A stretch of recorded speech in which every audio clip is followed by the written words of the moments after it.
अस्सलाम वालेकुम दोस्तों, आज मैं आपको छोटी सी एक शॉर्ट स्टोरी सुनाऊंगा जिससे आपको पता चलेगा कि हम कितना जल्दी जजमेंटल हो जाते हैं और हम कितना जल्दी हम दूसरों के बारे में खुद साख्ता राय बना लेते हैं। तो एक दफ़ा एक शख्स जो है देहात में एक दरख्त के नीचे रेस्ट कर रहा होता है। सफ़र के दौरान वो पसीने से शराबूर होता है। वो देखता है कि दूर से एक देहाती चल के उसके पास आता है और वो उससे सलाम दुआ करने के बाद उससे कहता है, लगता है आपको प्यास लगी होगी तो मैं आपके लिए पानी लेके आता हूँ। तो वो पानी लेने चला जाता है और जब वो पानी लेने चला जाता है तो पीछे से वो जो टीचर होता है बाय प्रोफेशन और स्टोरी राइटर भी होता है, तो वो दिल ही दिल में सोचने लगता है कि मैं इस पर ना पूरी स्टोरी लिखूँगा। कितना शानदार आदमी है, कितना अच्छा आदमी है, कितना मेहमान नवाज है। मैं इसको जानता तक भी नहीं हूँ, लेकिन फिर भी ये मेरे लिए पानी लेने के चला गया है और इतनी गर्मी में ये अपने आप को जो है वो परेशान कर रहा है और मुझे ये नहीं देख पाया कि मैं इस तरह इतनी गर्मी में यहाँ पर खड़ा हूँ।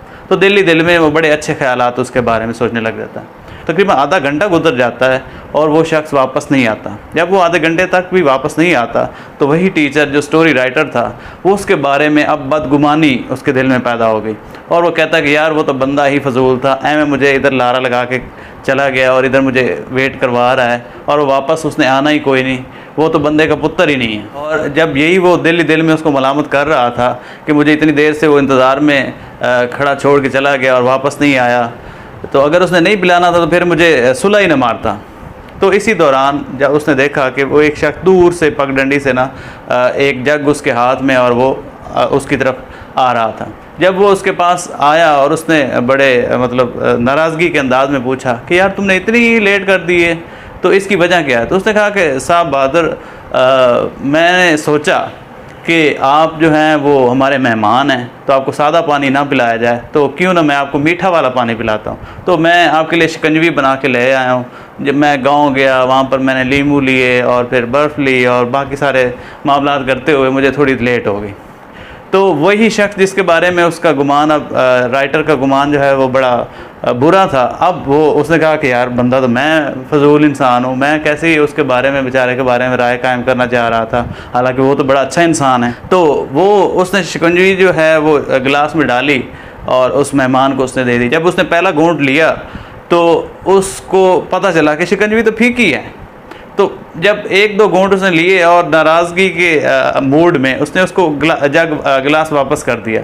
जब उसने गिलास उसको वापस किया तो फिर उसने दिल में सोचा कि यार ये तो बंदे का पुत्र ही नहीं है, ये तो फजूल आदमी, ये तो निकम्मा आदमी है, इसने तो मुझे आज जो है ना जलील करके रख दिया, इतना देर मुझे वेट करवाया है, उसके बाद जनाब फिर इतनी देर के बाद ये आया है और शिकंजी जो है फीकी लेके आ गया। इससे बेहतर तो मुझे सादा ही पानी पिला देता।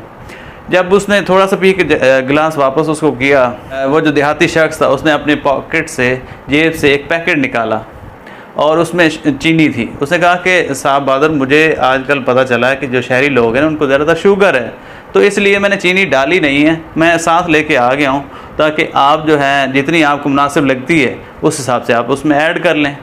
तो जब उसने ये कहा तो फिर वो परेशान हो गया। उसने कहा कि मैं तो उसके बारे में बड़ा बदगुमान हो गया था, बड़ा बुरा भला सोच उसको कह रहा था, दिल ही दिल में उसको लानत मलामत कर रहा था, लेकिन ये तो बड़ा अच्छा शख्स है, ये तो बड़ा काम का शख्स निकला, इसमें तो बड़ी अवेयरनेस है और इसको देखो मेरा ख्याल कितना है कि इसने यहाँ तक भी सोचा है कि हो सकता है मुझे शुगर हो और मुझे चीनी ना पसंद हो।